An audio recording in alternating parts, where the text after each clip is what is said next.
সবাই ওই কথাটার দরকার আছে, সালামটা সালামের দরকার আছে।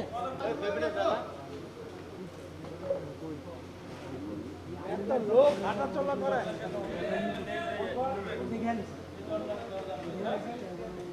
এটা কই চশমা কই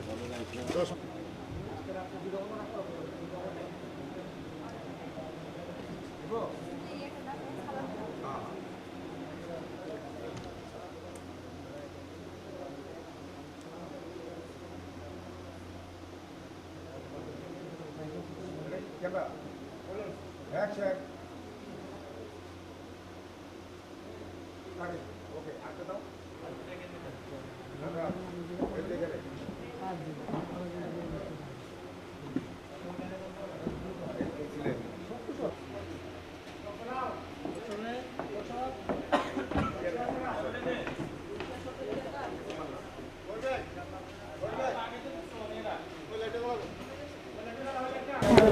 হ্যাঁ যাবো বুমটা আরেকটু উপরে আরেকটু উপরে আপু আরেকটু উপরে আমরা সিনেমা নিয়ে করবো উপরে হ্যাঁ এখানে আপনি একটু ব্যাক হ্যাঁ ক্যামেরায় বলুন পরে আমাদের একটু পরে কানের দিকে রাখতে হবে, চোখের দিকে রাখতে হবে। আপু সিলভার স্ক্রিন কাপাতে অনেক দিন পরে আবার আপনি চলে আসছেন, তো ফাইনালি মুভির নাম 2015 না 2015 মানে এটা নিয়ে অ্যাকচুয়ালি সময় খুব দ্রুত চলে যায়, আর এই সিনেমার যেহেতু বেশ মানে অনেক আর্টিস্ট নিয়ে হচ্ছে, যার কারণে এই সিনেমাটা আমাদের স্টার্টিং হয়েছিল 2014-এ। সো ওটাতে আমরা যেহেতু এন্ড করতে পারিনি, আর অলমোস্ট 2015 শেষ হয়ে যাচ্ছে। তো আমাদের ডিরেক্টর ডিসাইড করেছে যে যে বছর শেষ হবে সেই বছরটাকে ইয়ারটাকে রাখবে, বাট লাভ নামটা থাকবে। এই ক্যারেক্টার নিয়ে আমি অ্যাকচুয়ালি বলা ছেড়ে দিয়েছি, কারণ কি হলে দর্শক আমার ছবি এত পরিমাণ দেখে ক্যারেক্টার দেখার জন্য। সো আমি যদি দর্শককে বলে দিই তাহলে তো আর দর্শক সে আগ্রহ নিয়ে দেখবে না। বাট হ্যাঁ, এটা সত্যি, এই ছবিতে আমি ডিফারেন্ট লুকে আসবো, ডিফারেন্ট গেট আপ করবো, ইভেন ক্যারেক্টারটা একদমই ডিফারেন্ট। আর আশা করবো যেভাবে আসে সেভাবে আবার তারা দর্শকরা যাবে আমার ক্যারেক্টারটা দেখার জন্য। আজকে শুটিং করছি আমাদের সিনেমার যে এন্ডিংটা থাকে সেই এন্ড ক্লাইম্যাক্স, সেটা শুটিং করছি। এখানে আমি আছি, মিশা ভাই আছেন, তারপরে আফজাল শরীফ ভাই আছেন, শাকিব খান আছেন, আরও অনেক আর্টিস্ট আছেন, ফাইটার টাইটার সব মিলে কাজ করছি, আমরা সেটে করছি। তো অলমোস্ট মনে হয় 8-2 দিন লাগবে, শেষ হয়ে যাবে। না করেও শুটিং করছেন? আসলে আসলে আমার কাছে বরাবরই মনে হয় যে সব কিছুই কাজের মধ্যেই পড়ে। পুজো দেখা, তারপরে কাজ, আমার প্রফেশনাল লাইফ। আমার কাছে মনে হয় যে যেটার প্রায়োরিটি আগে পাওয়া যায়। আজকে যদি আমার শুটিংটা না থাকতো বা সমস্ত আর্টিস্টকে ঘিরে যদি আমার শুটিংটা না হতো, তাহলে হয়তো আমি প্রায়োরিটি দিতাম পুজোকে।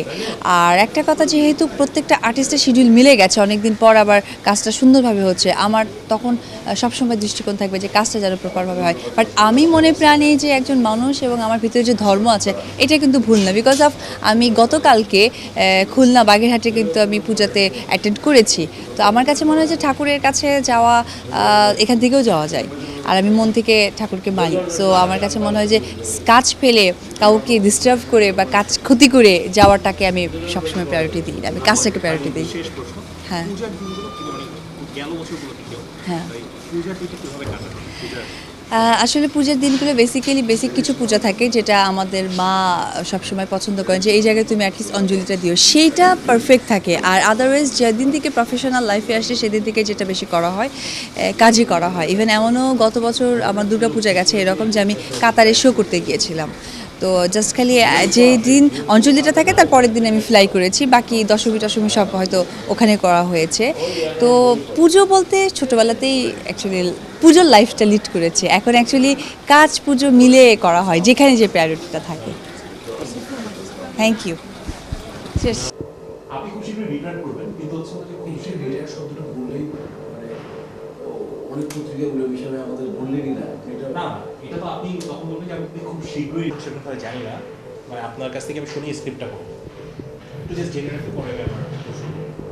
আচ্ছা এটা লাইফ এখন মনে হচ্ছে না ইনসাইড বিষয় হচ্ছে যে যে ছবিটা আজকে করতেছে সেই ছবির আগে মাত্র দুদিন ছবি করতেছে মানে যা হয় তথাকথিত ভিলেন মানেই ভিলেন। আমি এই ছবিটা অন্তত এইটুকু জানি বিষয় হিরোকে আমাদের বার্তা দিবে এবং পরিচিত হবে এবং এরকম যেটা হয় চলচ্চিত্রে যে উইক পয়েন্ট হচ্ছে তো ওর লাভার ওকে নিয়ে আনার পর পরিচালক উপর নির্ভর করবে। কারণ যদি এটা রিলিজ হয় 2016-17 ওই সনটাকে ব্যবহার করা হচ্ছে শুটিং করছে।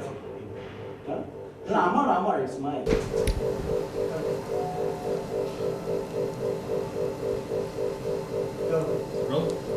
আপনার ক্যারেক্টারটা নিয়ে বলবেন এই ছবি।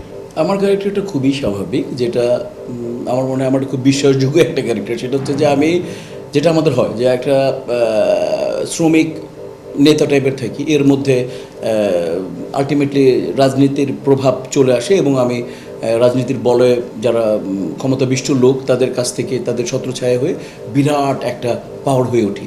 এবং তখন আমি যখন আরও বাড়তে যাই একটা সময় হিরো এটাকে বাধা দেয়, আমাদের ছবির হিরো সাকিব খান এটাকে বাধা দেয় এবং বাধা দেওয়ার পরে তার সাথে আমার ক্ল্যাশ আরম্ভ হয়। ক্ল্যাশ হতে একেবারে যখন শেষে আমি কোনো কিছু পাই না, তখন ওর একটা উইকনেস খুঁজে পাই, সেটা হচ্ছে ওর লাভার অপু বিশ্বাস, আমাদের ছবির নায়িকা। ওকে আমি নিয়ে আসি, ওকে নিয়ে এসে ওকে আমার ভাল লেগে যায়। আমি মানে আমার আনার উদ্দেশ্য ছিল ওকে দেখার পর আমার উদ্দেশ্য চেঞ্জ হয়ে যায়, আমি বলে বিয়ে করব। তো ওই রকমই ওই আসলে ওই বিয়েটা হলো একটা সিম্বল যে আমার যারা অন্যায় করে, যারা এরকম অধৈর্যবান বা যারা অনৈতিক কাজ করে, তাদের আসলে তো ভালো শেষ রেজাল্টটা হবে না কোনোদিন। ওইরকম ওই বিয়েটাই একটা সিম্বল যে আমি বিয়ে করতে পারি না, নয় পরাজিত করে আমাকে, তারপর আমি অ্যারেস্ট হই, তারপর ও বুকেও নিয়ে যায়। এইটা হলো আমার ক্যারেক্টারিস্টিক্স। আচ্ছা, আজকের দিনে যে শুটিংটা করেছেন এটাই আমরা যে ফুটেজটা পেয়েছি সেটা ধরে যদি কিছু বলতেন। সেটা এন্ড ক্লাইম্যাক্স, ওইটাই পার্ট। ফাইনালি আমি যখন পারি না ওর সাথে, কখনো পারি তো মূলত পেরে উঠি না, তখনই আমি আমার লোকদেরকে জিজ্ঞেস করি যে ওর কী উইকনেস, বলে যে উনি তার একটা মেয়েকে পছন্দ করে, তখন আমি বলি ওকে কট করো, নিয়ে আসো আমার কাছে। এইটার শুটিং হচ্ছে, তারপরে বিয়ে করতে যাব। ক্লাইম্যাক্সটা হচ্ছে আমাদের এই ছবির ক্লাইম্যাক্স। আচ্ছা, ছবির নাম এবং হচ্ছে ছবিটা আপনি এখন কতদিন শুটিং করেছেন? ছবির নাম হচ্ছে লাভ 2015, আর আমি প্রায় করেছি আজকে নিয়ে 4 দিন। আর সামনে আমার স্কেজুয়াল আছে, আর আরও আমার কাজ করতে হবে অনেক। আচ্ছা, আপনার সম্পর্কে যদি বলি যে আপনার চলচ্চিত্রের শুরু থেকে এখন পর্যন্ত সেটা নিয়ে যদি বলুন। কুড়ি বাবরে ভাই, এটা তো অনেক সময় দিতে হবে। সাল ধরে যদি বলেন যে সাল। আমি 1986-এ গ্রাজুয়েশন করার পর আমি নতুন মুখের সন্ধানে একটা কম্পিটিশন ছিল, ওইখানে আমি আসছি। আমার একটা বন্ধু, ওর নাম হচ্ছে মেজবাউদ্দিন, ও সিভিল ইঞ্জিনিয়ার, ও চিরং বিআইটি থেকে পাশ করা। ওর অনুপ্রেরণা ছিল সবচেয়ে বেশি। তো তো আমি তখন ওই ব্যাচটা আমার 86-এর ব্যাচ হচ্ছে অমিত হাসান, আমি শাহিন আলম, আর 84-এ ব্যাচ ছিল মান্না ভাইয়া, দিতি ম্যাডাম এরা। তো ওইখান থেকে আসার পর আমার তখন হিরো হিসাবে সিলেক্টেড হই। তখন দুটো ছবি করি, একটা চেতনা, ছোটকু আহমেদ ডিরেক্টর, আর আরেকটা করি অমর সঙ্গী, আমি অমিত হাসান, শেখর ভাই, ইমরান ভাই। সেই ছবির নাম হচ্ছে অমর সঙ্গী, আর চেতনা আমি অমিত হাসান আর খালেদ মোহাম্মদ। তো দুটো ছবি করার পরে আমার একটা সবাই আমাকে অ্যাপ্রোচ করতো, বড় বড় ডিরেক্টর লাইক দেয়ান নজরুল, তারপরে হচ্ছে এজে মিন্টু, তারপরে আমাকে আমাদের মালিক আফসারি ভাই, ইকরাম বিজু, যে তুমি যে তোমার যে চেহারার স্পেশালিটি আর তোমার যে ওয়ে অফ মুভমেন্ট, তোমার যে আদাকারি, তুমি মনে হয় তুমি ভিলেন করলে খুব ভালো করবে, ইয়াং ভিলেন, এই জায়গাটা বাংলাদেশে কেউ নাই। তো আমার তখন ভালো লাগেনি, তাই না থাকে মানে ফান ছিল, একটা শখ ছিল, করেছি হিরো হিসেবে, এখন আর করার দরকার নেই। তারপর ব্রেক, 2 বছর আমি ব্রেক করি, আমি গার্মেন্টস করি, লোকাল গার্মেন্টস করি আমার। তো ওইখানে করার সময় কিন্তু ছোটকু আহমেদ, যে আমি ফিল্মে ফাদার বলি যাকে, আমাকে যিনি ফার্স্ট সুযোগ দিয়েছিলেন, উনি বারবার আমার পিছনে লেগেই থাকতেন। এর মধ্যে আবার নতুনরা নাম করে, শাবনাজ নাইম, তারপরে ফরিদি ভাই একটু 1-2টা ছবি করলেন, তো পরিবর্তন চলে আসে। আর ফরিদি ভাইয়ের আমার মানে আমি বলি, আমার মতো করে বলি, আমার আত্মিক ওস্তাদ। মানে একটা লোক এরকম অভিনয় করতে পারে যে জাদুর বিষয়টা, সবাই অভিনয় করে কিন্তু ও সবাই অভিনেতা, কিন্তু পারফর্মার তো খুব কম। আর ফরিদি ভাই পারফর্মারও না, extra ordinary performer in the world, মানে আমি বলি বাংলাদেশ না, মানে দুর্ভাগ্য বলবো উনি বাংলাদেশে, আমার মনে হয় উনি বাংলাদেশে জন্মগ্রহণ করেছে। উনি যদি আরও আমাদের ওইদিকে জন্মগ্রহণ করতেন অনেক বেশি মনে হয় নাম খ্যাতি যশ থাকতো। যাই হোক, তা আমরা গর্বিত তাকে নিয়ে। ওই ফরিদি ভাই যখন টিভিতে আমার সবচেয়ে বেস্ট ওয়ান ছিলেন, উনি যখন ফিল্মে ভিলেন করলেন, তখন আমি চিন্তা করলাম আমার অফারই আছে, তাহলে আমি কেন করবো না। তখন আমি স্টার্ট করলাম আর কি, ফার্স্ট ছবি আশা ভালোবাসা। ওই ছবি যখন আউটডোর করে আসছি, আশরাফ সালমান, আমি, ডন ছেলে, আসার পরে আমার 7-8টা ছবি দেখে আমি কাস্ট হয়ে গেলাম। তো রিলিজ হওয়ার আগে আমার 8টা ছবি রানিং ছিল ইয়াং ভিলেন হিসেবে। তারপর আশা ভালোবাসা রিলিজ পেলো, ছবিটা একেবারে সুপারহিট হয়নি কিন্তু হিট হয়েছিল। এরপর থেকে আমাকে তো আর পেছন দিকে তাকাতে হয়নি, আজকে পর্যন্ত আমি কাজ করেই যাচ্ছি। চলচ্চিত্র শুরু করেছিলেন নায়ক হিসেবে, ডেফিনেটলি। ছবির নামটা কি বলবো?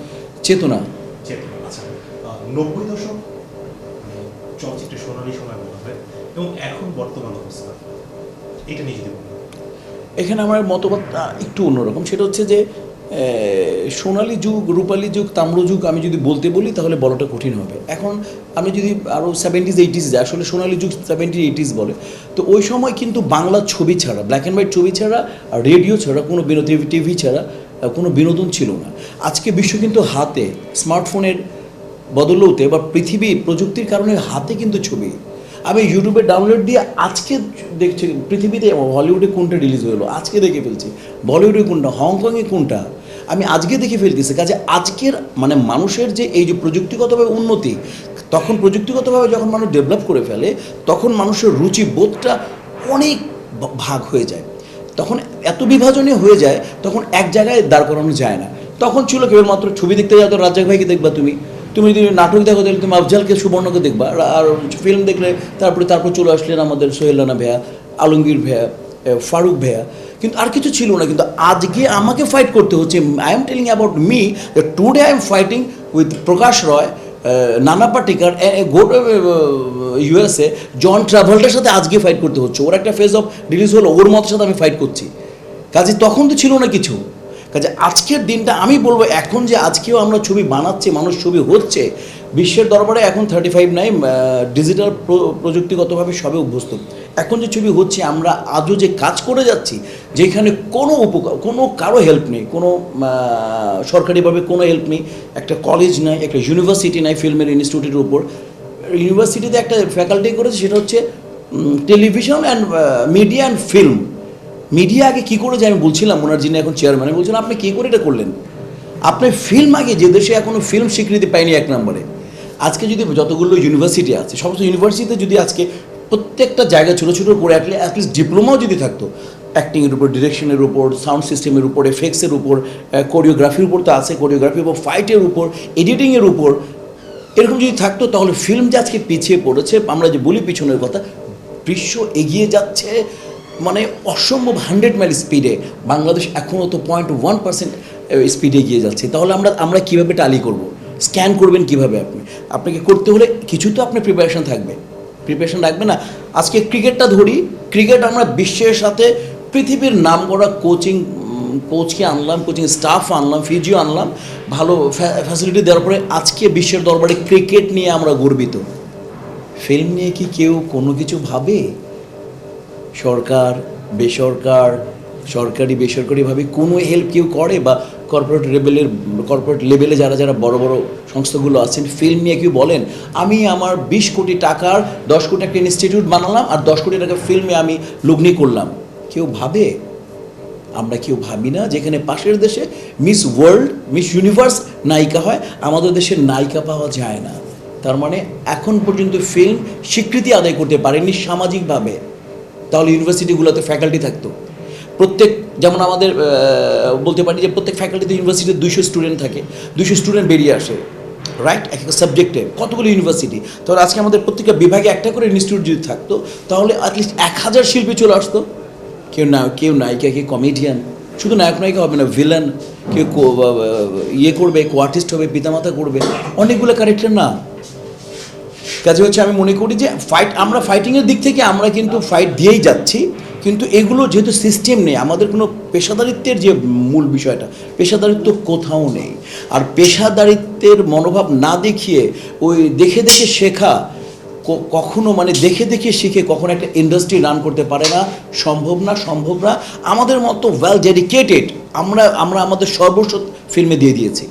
আমার ম্যান অফ 50, আমি আমার সর্বস্ব, আমার হাত ভাঙা, এই যে আমার ভাঙা, এই যে কমপ্লিট, এটা আমার হাত ভাঙা, আমার লিগামেন্ট ছেঁড়া, আমার এই বনটা ছোট আছে, আমার আঙ্গুল ভাঙা আছে, আমার শরীরের কোনো অংশ ঠিক নেই। কারণ এগুলো যদি আমাদের সিস্টেম থাকতো তাহলে এগুলো ব্যথা পাওয়ার কথা ছিল না। আমরা ডিরেক্ট শট দিয়েছি। শেষ প্রশ্ন,